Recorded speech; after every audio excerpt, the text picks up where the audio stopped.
में मदरसे से बाहर। एक बच्ची यहाँ केरासी दे रही थी, उसके साथ उसकी एक छोटी बहन थी, वो यहाँ थी, वो रोने लगी।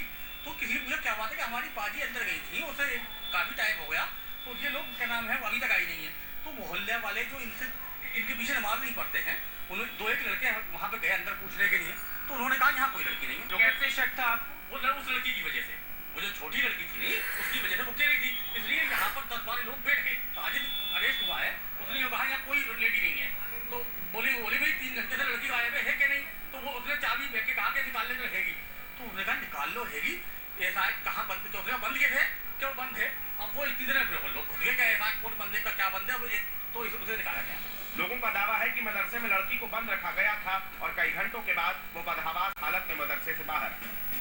3.5 घंटे के बाद हमने इस गेट से निकलता हुआ देखा था लड़की को। उसकी नानी को बुलाया गया था, वो आएंगी ढूंढती हुई, वो अपनी नानी के साथ में निकली थी इस वाले गेट से। वो किस हालत में वो लड़की निकली है? किस हालत में निकली? चला नहीं जा रहा था उससे ऐसा है, लेकिन बड़ी मुश्किल में थी वो बच्ची।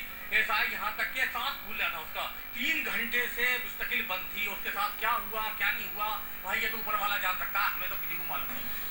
लोगों के दावे से उलट मस्जिद कमेटी और मदरसे में पढ़ाने वाले टीचर्स का दावा है कि मस्जिद में कोई लड़की नहीं आई, बल्कि ये आरोप लगाकर मौलाना को फंसाया गया है। दावा है कि मस्जिद पर कब्जे की लड़ाई चल रही है और दूसरे पक्ष ने पैसे देकर रेप की कोशिश के आरोप लगवाए।